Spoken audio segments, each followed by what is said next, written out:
क्या आप जानते हैं कि हिंदू धर्म के सबसे शक्तिशाली देवता माने जाने वाले भगवान विष्णु और शिव के बीच कई बार युद्ध हो चुका है। हिंदू धर्म में सृष्टि ब्रह्मा, विष्णु और शिव की त्रिमूर्ति द्वारा शासित होती है। ब्रह्मा ब्रह्मांड के निर्माता है, भगवान विष्णु ब्रह्मांड के संरक्षक है और भगवान शिव ब्रह्मांड और नकारात्मकता के विनाशक हैं।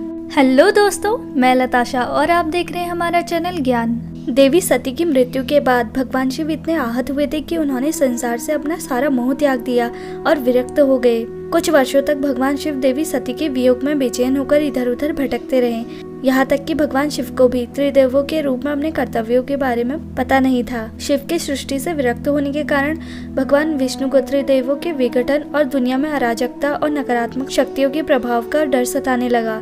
उन्होंने कई बार भगवान शिव को संसार से मोह कराने की कोशिश की, लेकिन जब भी विष्णु ने भगवान शिव को संसार से जगाने और उनका वैराग्य दूर करने का प्रयास किया तो भगवान शिव क्रोधित हो गए और उन्हें जाने के लिए कहा। वे कहते थे कि वे दोनों सती की मृत्यु के लिए जिम्मेदार है, लेकिन फिर भी भगवान विष्णु ने महादेव को वापस लाने के लिए एक युक्ति निकाली। तब भगवान विष्णु ने अपने वाहन गरुड़ को नागों के पास जाकर सभी नागों पर आक्रमण करने का आदेश दिया, क्योंकि भगवान विष्णु जानते थे कि वैराग्य में भी भगवान शिव अपने भक्त पर हो रहे अत्याचार को नहीं देख सकते। इसीलिए भगवान शिव को पशुपतिनाथ कहा जाता है। जब गरुड़ ने नागों पर हमला किया तब सभी नाग महादेव से मदद मांगने के लिए आए। फिर जब गरुड़ प्रधान नाग वासुकी पर आक्रमण करने के लिए आगे बढ़े तो महादेव उनको बचाने के लिए बीच में आ गए। भगवान शिव गरुड़ पर क्रोधित हो गए और उन्हें चेतावनी दी कि जो भी तुम कर रहे हो वह अन्यायपूर्ण है। तब गरुड़ ने कहा कि भगवान विष्णु के आदेश पर मैं यह कार्य कर रहा हूँ। ये सुनकर भगवान शिव और ज्यादा क्रोधित हो गए।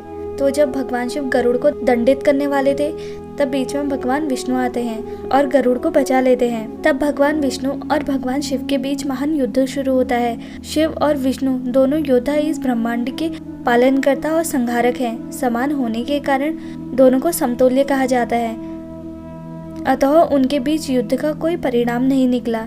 तब युद्ध को समाप्त करने के लिए भगवान विष्णु ने अपनी पूरी शक्ति से भगवान शिव का गला दबा दिया। नारायण के इस कृत्य से भगवान शिव अत्यंत क्रोधित हो गए। उन्होंने विष्णु पर इतनी ताकत से प्रहार किया कि विष्णु थोड़ा पीछे हट गए।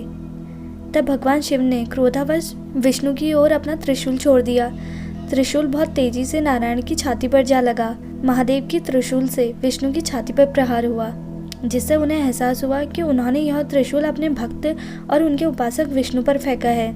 इस एहसास पर शिव की आंखों से आंसू छलक पड़े और उन्होंने तुरंत नारायण को त्रिशूल से मुक्त कर दिया।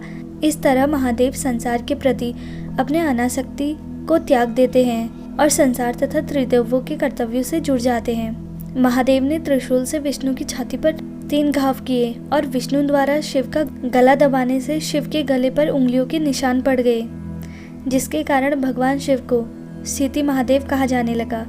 अगर आपको हमारी वीडियो पसंद आई तो प्लीज़ इस वीडियो को लाइक और हमारे चैनल को सब्सक्राइब करें।